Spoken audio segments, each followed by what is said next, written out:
खाना पीना, प्रजा बढ़ाना, ये तो पशु भी करते हैं ना।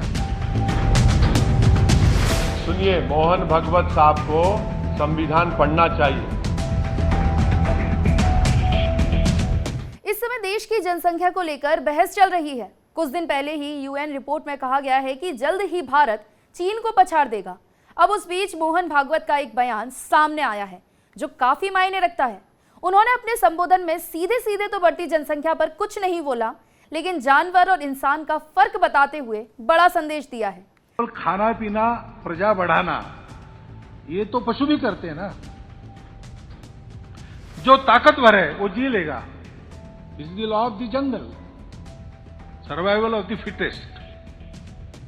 This is a truth applicable to animals, not to humans. In humans, the fittest persons will make others survive. संघ प्रमुख मोहन भागवत ने श्री सत्य Sai university for human excellence के पहले दीक्षांत समारोह में शिरकत की थी। वहां पर अपने संबोधन में उन्होंने कई मुद्दों पर विस्तार से बात की। धर्म परिवर्तन का भी जिक्र हुआ और जनसंख्या पर भी बड़ा बयान दिया गया। मोहन भागवत ने साफ कहा कि सिर्फ जिंदा रहना ही जिंदगी का उद्देश्य नहीं होना चाहिए। मनुष्य के कई कर्तव्य होते हैं जिनका निर्वहन उन्हें समय समय पर करते रहना चाहिए। इस बारे में वे कहते हैं कि सिर्फ खाना और आबादी बढ़ाना, ये काम तो जानवर भी कर सकते हैं। खाना पीना, प्रजा बढ़ाना, ये तो पशु भी करते हैं ना।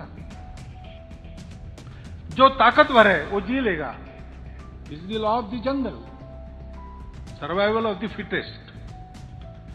This is a truth. सुनिए, मोहन भागवत साहब को संविधान पढ़ना चाहिए। आप संविधान को कब माने हमको मालूम।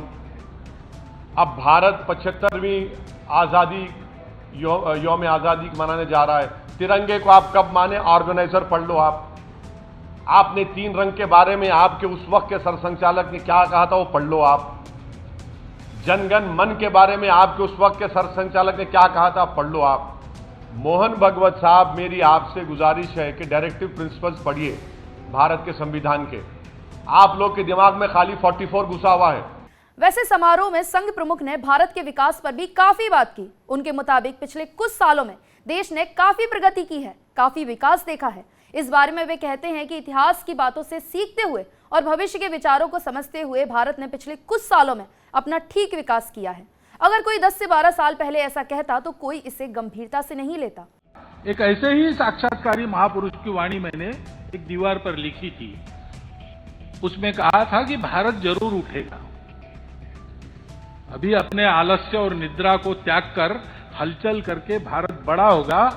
बड़ा होने के बाद आधुनिक विज्ञान और अपना परंपरागत ज्ञान, इसका समन्वय करके सारी दुनिया के लिए एक नए युग का सूत्रपात भारत करेगा।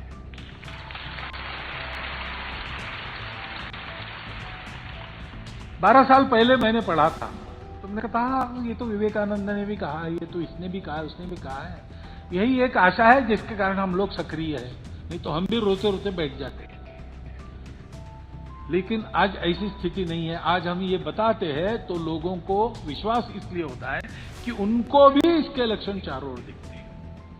संघ प्रमुख ने इस बात पर भी जोर दिया है कि जो विकास अभी देखने को मिल रहा है उसकी नींव 1857 में पड़ गई थी और बाद में विवेकानंद ने अपने सिद्धांतों से उसे आगे बढ़ाया था। लेकिन इन सब के बीच भागवत मानते हैं कि विज्ञान और बाहरी दुनिया के अध्ययन में संतुलन का अभाव साफ दिख जाता है। वे कहते हैं कि अगर आपकी भाषा अलग है तो विवाद है, अगर आपका धर्म अलग है तो विवाद है, आपका देश दूसरा है तो भी विवाद है। पर्यावरण और विकास के बीच तो हमेशा से ही विवाद रहा है।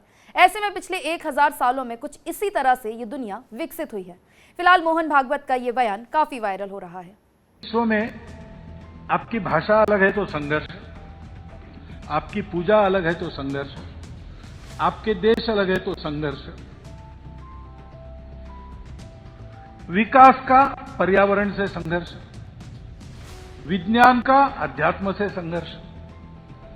ऐसा ही जीवन गत 1000 वर्ष चला है। इसको जोड़ने वाला जो फैक्टर है उसका ज्ञान हमारी परंपरा में है।